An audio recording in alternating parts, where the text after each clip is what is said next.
Hello everyone, I'm Grandmaster Erwin, and in this video I would like to present to you the victory of Caruana over Magnus Carlsen in the Gashimov Memorial that has just finished in Shamkir in Azerbaijan. What was interesting about this game that it was a Berlin Wall, something that many of you viewers out there probably got a little bit tired of over the past few years, seeing it over and over in tournament practice and hardly offering white any advantage over the years. But in this particular game, Fabiano managed to improve on a game he had played before against Ponomariov, and actually very confidently he outplayed the world champion and got a very beautiful position out of the opening. I'm just gonna go straight through it.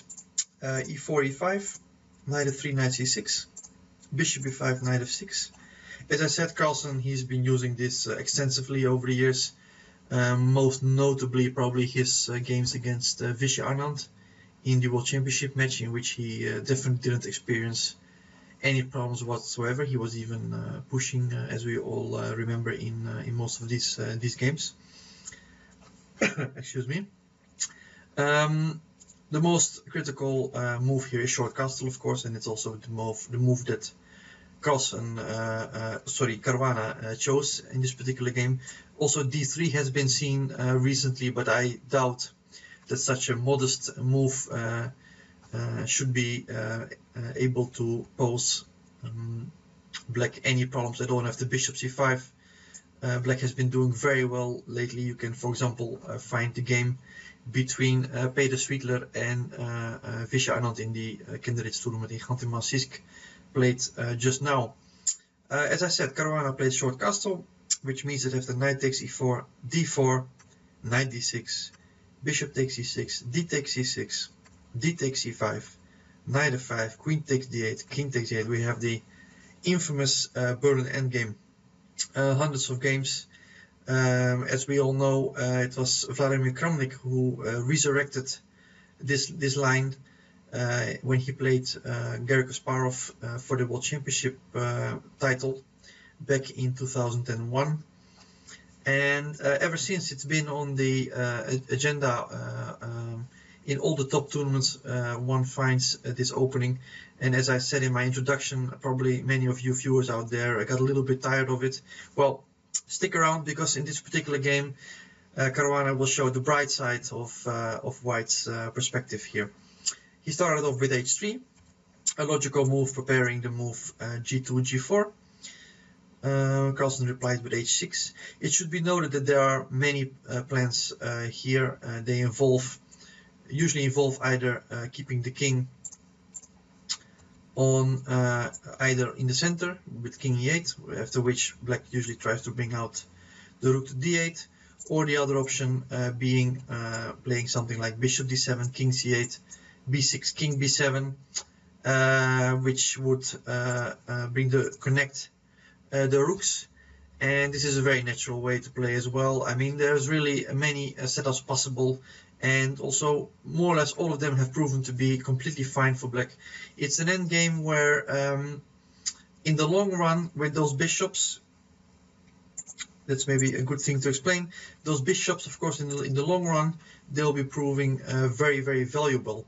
And if Black gets his king to safety, gets his pieces out, that usually means that he's doing very, very fine. Carlsen played h6, rook d1 check, and that's an interesting move because it actually forces king e8, because in this particular position after bishop d7,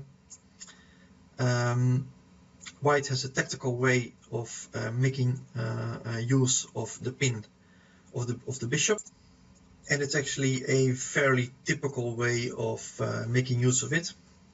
But it's just with a small move. Sorry, e6 immediately is not correct, because then after f takes e6, knight e5, Black might still be able to save it with knight d6. So that's why White should go g4 first, and after now knight e7, then e6, f takes e6, knight e5, and as you can see, Black no longer has this saving move knight d6, and now simply the d7 knight bishop is threatened, not to mention about the knight f7 threat, which is also very serious. So this is something that black cannot do. He played king e8, knight c3, bishop d7, bishop f4, rook d8, and this had all been seen in a game between Caruana and Ponomarev. In this particular position, Fabiano made a new move, knight e4. And in order to understand the point of this move, we should probably first take a quick look at the previous experience he had done in this line. He played e6 against Ponomarev, and after bishop takes e6, bishop takes e7, rook takes d1, rook takes d1, bishop e7. Okay, black can no longer castle, so his king is a little bit stuck for the moment, which means that the rook on h8 also has some difficulty to get into the game. But on the other hand, he has two bishops, and as the game proved, this was enough for black to equalize the game. Knight d4, bishop d7, the game continued, rook e1, and king f8, and very slowly black managed to get his king to g7, get the rook into play, and equalized fairly comfortably. In search for improvements, there are various moves to look at. At this point, g4 seems a bit early after knight e7. I could imagine that immediately hitting on g4 with h5 could become an issue. The knight could quickly go to g6. Also, the move I could imagine the move g5 followed by knight g6 to be already very pleasant for black. So it's a bit early to start with g4. Another move which you could look at is rook d2. But then after bishop e6, rook a d1, rook takes d2, rook takes d2. White has the d file, but there's this very annoying move bishop b4. And here black is already slightly better because there's simply nothing white can do against this threat of bishop takes c3, crippling those queenside pawns. For example, rook d3. Let me just make that move on the board. Rook d3. Black has the move bishop c4. And, well, white will have to move the rook again. After bishop takes c3, b takes c3. Those pawns on the queen side really look very weak. And this is already slightly better for black, as I mentioned. So, a last move we could look at is knight e2.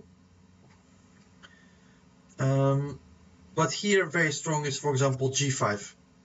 And after bishop h2, c5. Now the bishop will come to c6. The other bishop will go to g7. Black is managing to develop very comfortably. And as I said, if black manages to get his pieces out, then it is also possible that white can simply end up being worse. So it's definitely not so easy. I think Caruana's move can be explained as a move that simply prevents black from doing any active things. For example, the move g5, which we played after knight e2 check, would run into knight f6 check at this point.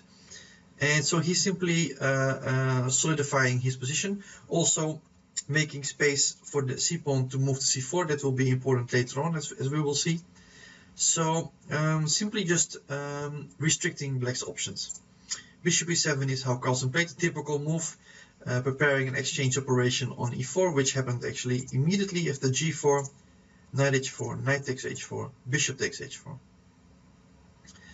Now king g2 is another typical move, as white is simply preparing to advance his kingside pawns.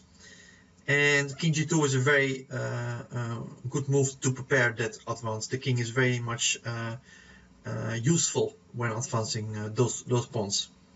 Bishop e6, f3, solid move, keeping control.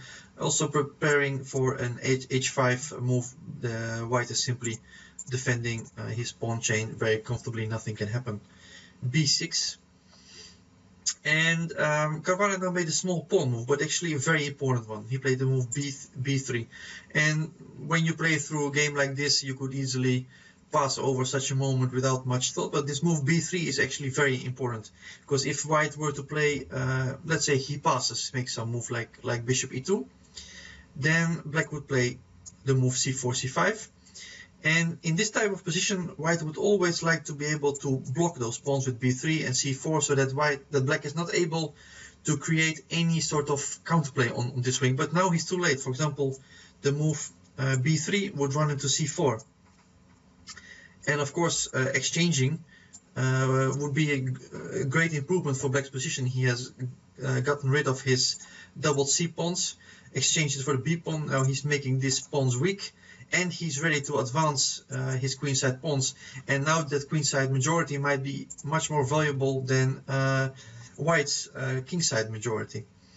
So what Caruana is doing very skillfully in this position, he played b3 in order to meet c5 with c4.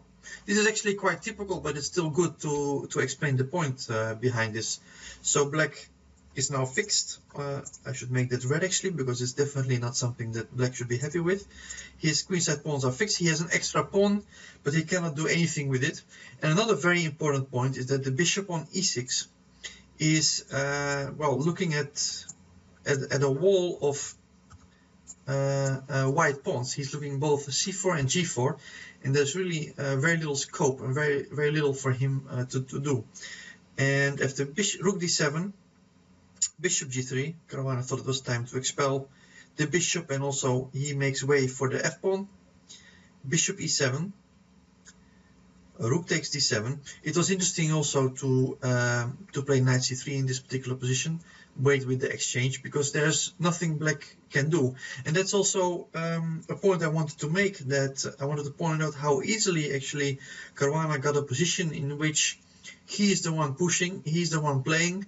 There's nothing much more to do for Carlsen than just to sit and wait, and that's of course quite an achievement. And I think that many players of you out there would love to have this particular position on the board.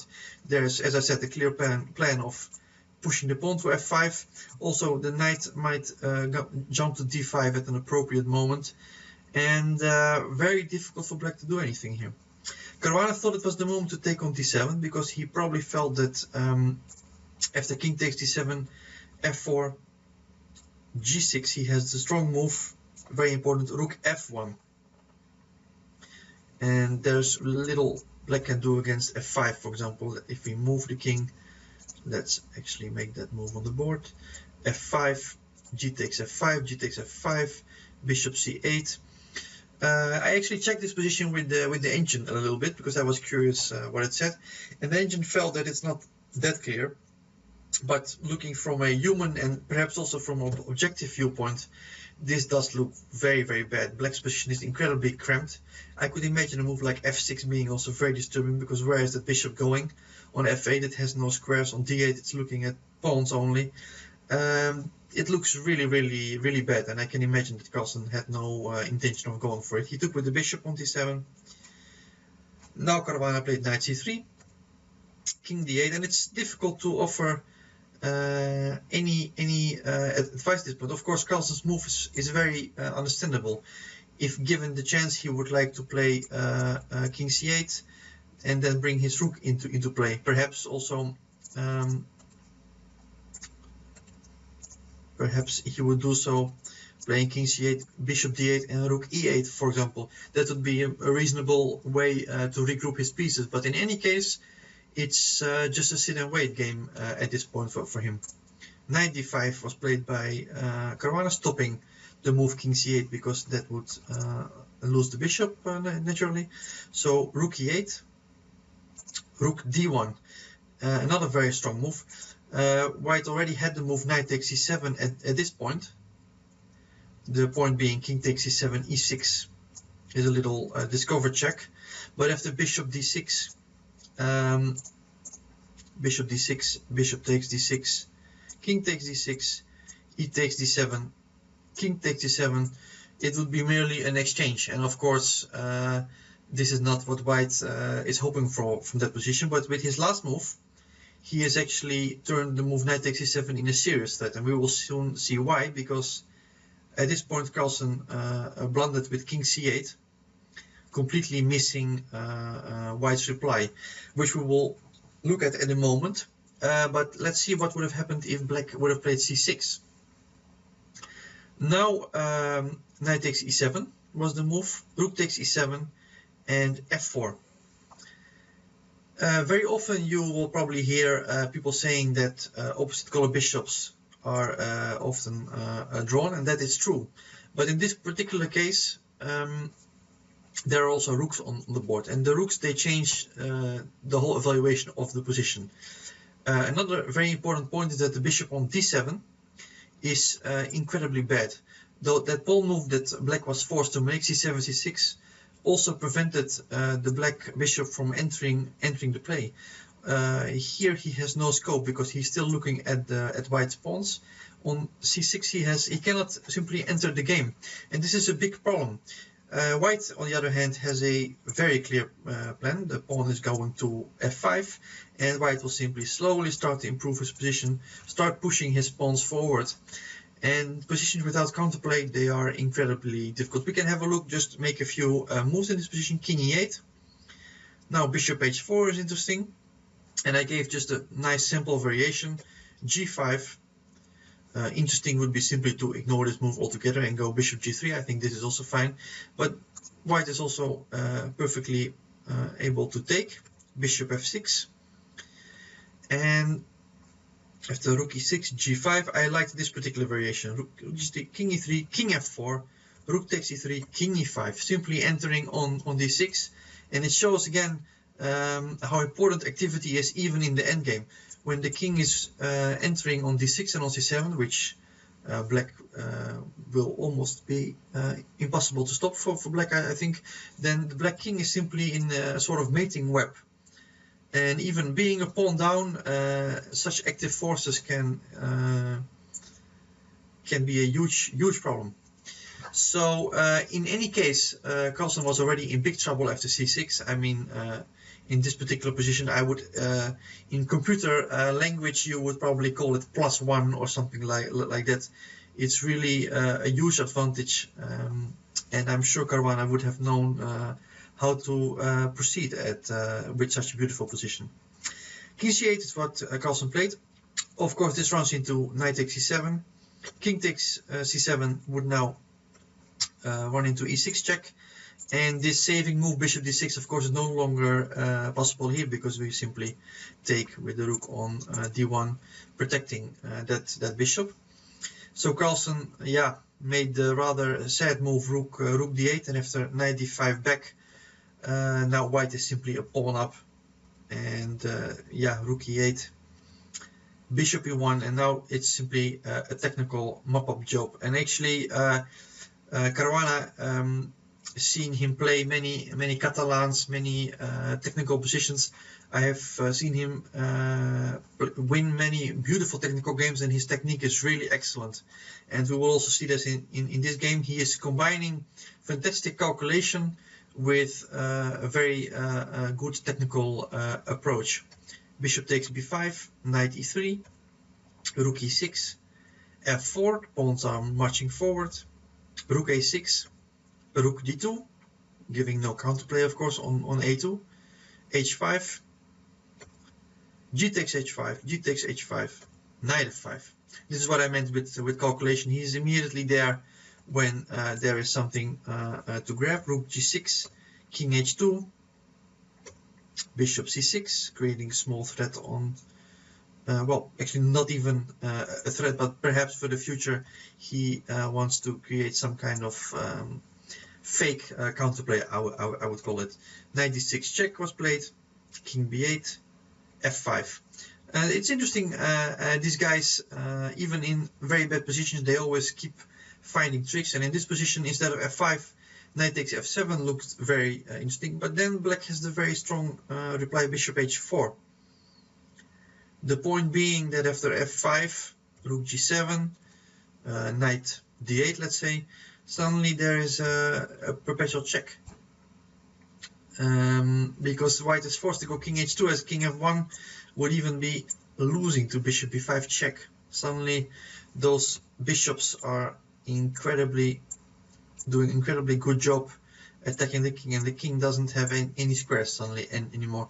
So it's never too late to go wrong, as I always like to say. But Caruana, of course, saw this. He played f5, rook g8 and f6. So reminding the bishop on d8 who exactly is boss in this position. Bishop b6, knight c4. Not the best move, but it's move 40. And I suppose that Caruana just wanted to make the time trouble at this point.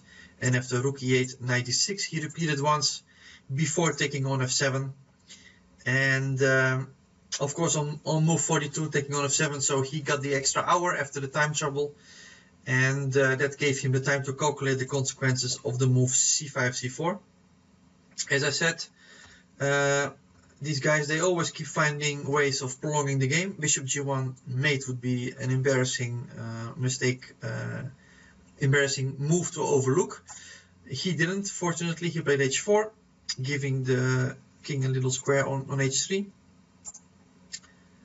Carlsen played rook g4, and now we are really approaching the end of the game. e6, those pawns, they are simply unstoppable. He played bishop e3, bishop e5 check, king a8, rook d8 check, king b7, bishop g3, simply saying, well, there were many moves at this point, but I like Caruana's decision, not giving any kind of counterplay. Rook is, he's not even giving him the pawn. And well, he knows that his pawns are going to the side. c3, rook b8 check, king a6, rook c8, bishop d5. Well, at this point there's really nothing better. Moving the king back to b7, I suppose, would lead to rook c7 check, followed by pushing the pawn. And therefore he allowed this, rook d3, rook e4, rook d2, and I'm going rather quickly through this part of the game because I think it's just a technical mop-up job. Rook takes e6. It's still instructive to see the ease with which Caruana finishes the game off. After knight g5, Carlsen actually resigned because, and that's also important to point out, rook d4, he could still prolong the game a bit with rook e2 check, winning back the knight on f7, but knight g5 is very accurate because now the rook will have to move once again, and then those bishops start to hang. So losing further material, Carlsen thought it was time to end this game and to resign. So this was an excellent victory for Caruana. I thought it was very impressive the way he got himself into the position of total control, then gradually outplayed his opponent. And don't forget that Carlsen made this blunder, but a blunder is usually made in a situation where there is already pressure applied to you. And also in this particular position, it was clear that things had already gone very, very wrong. It was the start of some very shaky moments of Carlsen in this tournament. In my next video for chessity.com, I'm going to be looking at his game, Carlsen's game against Nakamura, which was also, again, as usual, a very interesting clash. I hope you'll be enjoying that video as well. I hope you enjoyed this video as well. And if you have any remarks, questions, as usual, let me know in the comments, and I will be back to you as soon as possible. Thank you very much for watching, and keep improving your chess on chessity.com. Thanks.